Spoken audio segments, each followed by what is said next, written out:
아침에 나로 주의 인자한 말씀을 듣게 하소서. 내가 구약 성경 가운데 그래도 우리에게 가장 복된 말씀을 고르라고 하면 빠지지 않는 본문이 오늘 요엘서 2장 28절에서 32절까지 말씀입니다. 읽지 않았죠? 우리 다 같이 한 목소리로 읽고 말씀을 나누도록 하겠습니다. 같이 읽습니다. 시작. 그 후에 내가 내 영을 만민에게 부어주리니 너희 자녀들이 장래일을 말할 것이며 너희 늙은이는 꿈을 꾸며 너희 젊은이는 이상을 볼 것이며 그때 내가 내 영을 남종과 여종에게 부어줄 것이며 내가 이적을 하늘과 땅에 베풀리니 곧 피와 불과 연기 기둥이라. 여호와의 크고 두려운 날이 이르기 전에 해가 어두워지고 달이 핏빛같이 변하려니와 누구든지 여호와 이름을 부르는 자는 구원을 얻으리니 이는 나 여호와의 말대로 시온산과 예루살렘에서 피할 자가 있을 것이며 남은 자 중에 나 여호와의 부름을 받을 자가 있을 것임이니라. 아멘. 왜 복된 말씀이냐 하면 성령의 부으심에 대한 약속이 있기 때문에 그렇습니다. 구약의 성도들은 성령이 제한적으로 임했습니다. 선지자, 그리고 제사자, 또 사사, 그리고 나시린 아주 국한되어 있었죠. 그런데 오늘 말씀은 여기 보는 대로 부어주겠다, 넘치도록 채워주겠다 이렇게 되어 있습니다. 언제? 그 후에. 이 문맥상으로는 우리가 앞부분에 살핀 것처럼 진정한 회개, 마음을 찢는 회개입니다. 그 이후에. 근데 역사적으로는 이게 언제 성취되죠? 오순절 성령 강림 이후에 성취됩니다. 그래서 사도 베드로가 설교를 할 때에 정확하게 요엘서 이 본문을 인용해서 말씀을 전하게 됩니다. 그러니까 오순절 성령 강림으로부터 시작해서 또 예수님이 오심부터 시작해도 상관이 없습니다. 주님 다시 오시는 그날까지가 이 성령께서 우리 가운데 부어지는 시대입니다. 아주 놀라운 시대이죠. 교회의 시대. 더군다나 이 만민은 예수님을 믿는 모든 사람을 뜻하는 것입니다. 그러니까 이 시대는 사람들이 말할 때 위기의 시대다 아닙니다. 두려움과 불안의 시대다 아닙니다. 오히려 어떤 시대냐? 성령의 시대고 믿고 부르짖는 자에게 성령을 부어주시는 축복의 시대고 성령의 역사와 능력이 우리를 통해 나타날 수 있는 그런 시대입니다. 그래서 하나님 나라의 모든 것은 우리 손에 달려 있습니다. 시진핑이나 아베나 트럼프나 각 나라의 정상이나 지도자나 그리고 이 세상을 움직이는 듯한 어떤 대기업의 사람들이 움직이는 것이 아니라 기도하는 그리고 성령을 힘입은 우리 성도들의 손에 달려있다. 무엇보다 중요한 것은 이 성령이 부어지게 되면 충만해지는 게 있습니다.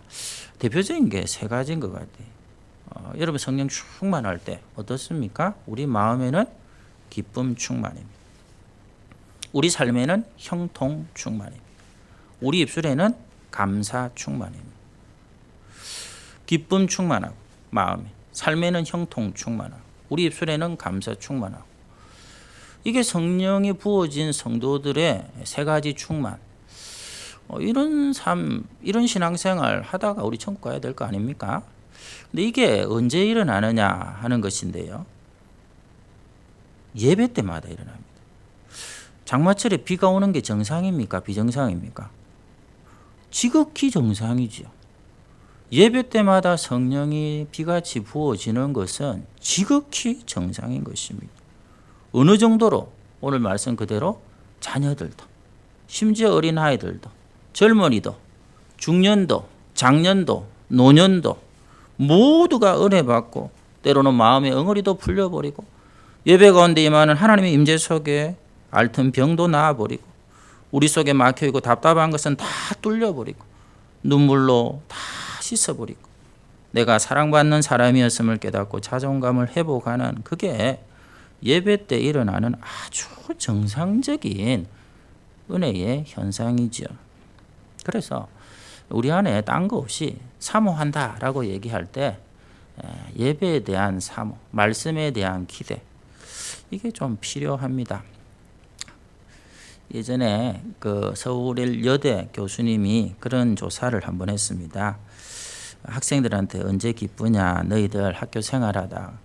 1번이 뭐냐 하면 학생들입니다. 먹을 때. 두 번째는 잠잘 때. 세 번째는 휴강할 때. 네 번째, 강의가 생각보다 빨리 끝날 때. 이게 이제 대학생들의 기쁨의 순인데 마음이 착잡하죠. 이 교수님이 왜? 교수님의 강의에 전혀 기대감이 없다 하는 것입니다. 제가 이 얘기 자주 들었죠. 제가 전포교회 처음 왔을 때 우리 성도들이 한종수 목사 마음에 든다. 1번이 뭐다? 설교가 짧아서. 이게 1번이었습니다. 이거는 양자의 문제입니다. 설교자는 풍성한 꼴을 먹이기 위해서 최선을 다해야 되고 듣는 성도들은 어린아이 같이 사모하고 기대하며 나와야 되는데 그게 안 되면 이 설교가 짧은 목사가 사람들 사이에서 좋다 소리 듣는 이상한 기현상이 이제 벌어지게 되는 것이죠. 제가 보니까 요즘 조금 나아진 것 같아요. 설교가 짧고 예배가 짧으면 좋아지다가 본당 입성을 위해서 달려오는 성도들을 요즘 보면서 진짜 위기가 기회다라는 말을 제가 실감을 합니다. 아니 임내성 부르고 나도 뒷문 열리고 막 쏟아져 들어올 때가 언젠데 지금은 11시 되면 본당에 물론 몇 사람 안도 못하지만 자리도 없어요. 진작에 좀 그렇게 하지. 요즘 저보고 사람들이 뭐라는 줄 압니까? 목사님 설교를 왜 그리 짧게 해요? 이렇게 얘기합니다. 어제는 저보고 그럽디다. 왜 설교를 대지 하나만 하고 끝내느냐고. 2개, 3개 왜 안 하느냐고 이러더라고요. 하여튼 뭔가 잃어봐야 그게 소중한 걸 아는 거예요. 좋은 현상이라고 저는 그렇게 생각을 합니다. 자, 그러면 이런 마음들이 이제 지속돼야 되겠죠. 자, 그럼에도 불구하고 이것이 저절로 주어지지는 않습니다. 32절을 우리 같이 읽도록 하겠습니다. 32절 같이 봅니다. 시작. 누구든지 여호와의 이름을 부르는 자는 구원을 얻으리니 이는 나 여호와의 말대로 시온 산과 예루살렘에서 피할 자가 있을 것이며 남은 자 중에 나 여호와의 부름을 받을 자가 있을 것임이니라. 아멘. 부르는 자입니다. 여호와 이름을 부르는 자가 구원을 얻고 그들 가운데 하나님의 임재, 성령의 부으심이 주어집니다. 사실 이 말씀을 받던 유다 나라 입장에서는 그야말로 가장 힘든 시기였습니다. 메뚜기 재앙이 4차례나 지금 지나간 거예요. 경제는 다 파산이 되죠. 아예 없다니까요. 여러분 2장을 다 읽어보시면 에덴 동산 같은 곳이 그냥 황무지, 폐허로 지금 다 바뀌었습니다. 갉아먹고 그야말로 씨를 다 말려놨어요. 이런 상황 가운데 있는 유다 나라가 오늘날 우리나라 또 요즘 이 팬데믹으로 인한 온 세상의 모습이 아닌가 싶습니다. 경제는 다 무너지고 우리나라도 심각하지만 그 제일 잘 산다는 미국이 여러분 실업자가 3,500만 명, 딸린 가족을 합치면 1억 명이 지금 무일푼으로 살아갑니다. 지금 이런 시대를 살고 있어요. 안보도 위협을 받죠. 유다 나라는 경제적으로 힘이 없으니까 열강들이 호시탐탐 노립니다. 우리와 비슷한 이 시기에 그들이 했던 게 뭔지 한번 보십시다. 어린아이도 어른들도 신랑과 신부도 나와서 하나님께 부르짖는 이거 말고는 답이 없다고 그렇게 말씀합니다. 여기 보시면 여호와의 이름을 부르는 자, 이 부르짖는 자가 성령의 은혜를 받는다라고 되어 있는데 여호와 이름을 부르는 자는 구원을 얻는다라는 말로 또 다른 표현을 씁니다. 여러분 구원이 뭐라고 했죠? 내가 예수 믿습니다라고 고백 한번 하는 것은 구원이다 아니다? 아니다고 했어요. 그거는 스냅 사진으로 사진 한번 딱 찍는 것입니다. 그래놓고 집에다 걸어놓고 나는 예전에 이렇게 한번 왕년에 그렇게 믿음으로 살았지. 내가 예수님 위해서 살았지. 아무짝에도 소용없어요. 동영상입니다. 내가 예수를 믿었고 예수가 좋다고 그런 찬양이 저절로 흘러나왔다면 그것이 계속해서 흐름의 상태가 지속이 될 때 그것을 구원이다 이렇게 합니다. 그래서 두렵고 떨림으로 우리의 구원이 이루어져 가야 됩니다. 물론 하나님께서 돌이키시는 때가 분명히 있겠죠. 그분의 주권이 언젠가는 섭리하실 수도 있겠지만 그걸 믿고 신앙생활을 함부로 한다면 애시당초 그 사람 안에는 믿음이 존재하지 않았다고 보는 게 저는 맞다고 봅니다. 사랑하는 성도님들, 같이 가는 것입니다. 우리가 그리스도의 신부라고 얘기하지 않습니까? 여러분, 신랑과 신부가 결혼식을 왜 하죠? 같이 살라고 서약을 하는 거예요. 여러분, 예수 밉니다. 고백을 왜 합니까? 예수님이 전부라고 왜 고백합니까? 이제는 같이 살 거예요. 부부가 결혼을 해놓고 결혼식 그 다음 날부터 딴집 가서 살면 그건 아니잖아요. 하나님과 늘 동행하고 하나님 한 분밖에 없고 그분만을 의존하고 그렇게 그 흐름이 지속되고 나아갈 때에 하나님께서 여호와의 이름을 부르는 자로 인정하시고 구원받은 백성으로 인치시고 그 위에 하나님의 성령이 부어지는 거죠. 은사를 달라고 막 기도하는 거. 죄송하지만 은사 받아놓고 진짜 하나님과 동행하는 거하고는 거리가 먼 사람 정말 많습니다. 그게 아니에요. 그걸 통해서 하나님께서 이루시고자 하는 뜻이 있다고 했잖아요. 그 뜻이 뭡니까? 사도 바울이 항상 기뻐하라, 쉬지 말고 기도하고, 범사에 감사하고, 기쁨 충만, 형통 충만, 감사 충만.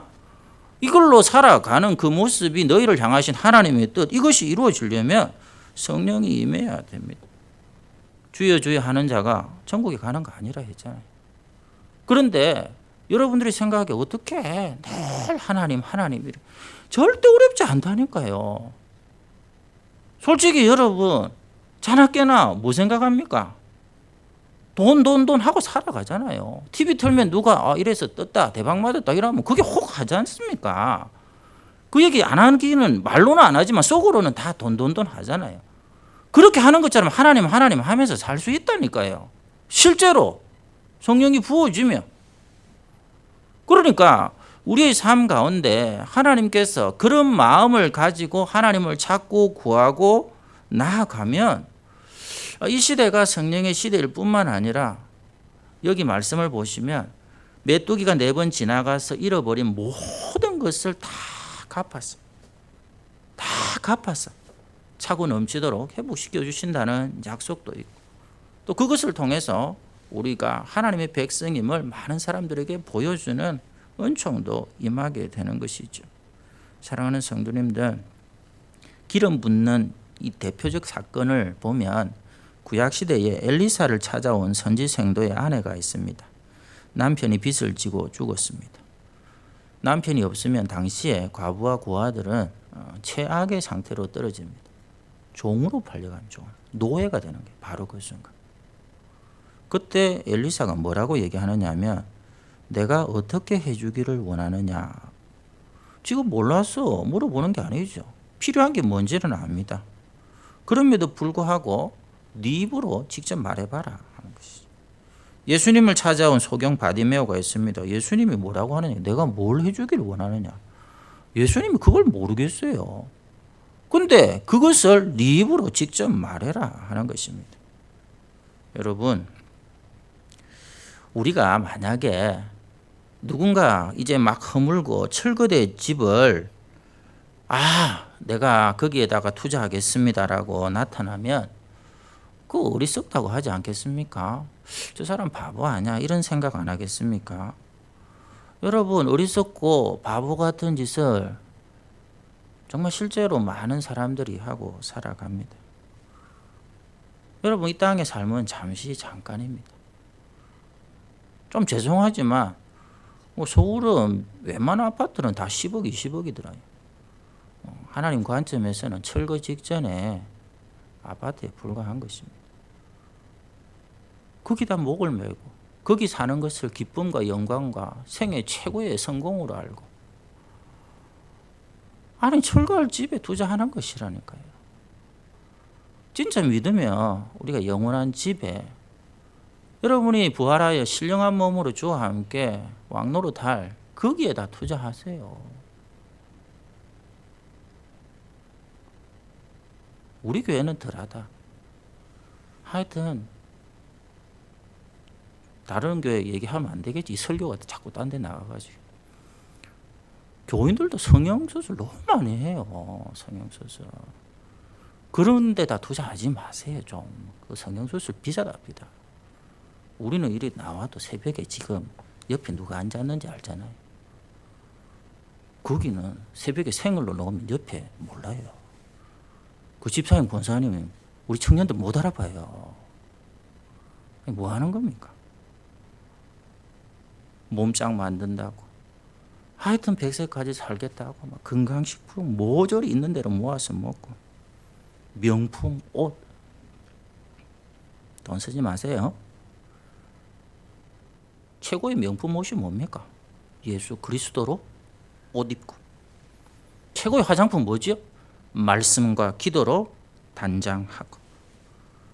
우리가 영원히 살게 될 그 나라를 위해 투자해서 살면 정말 하나님 앞에 해같이 빛나는 영광된 백성으로 흠도 없고 점도 없는 그리스도의 정결한 신부로 드러나는 최고의 인생 반드시 살 수 있습니다.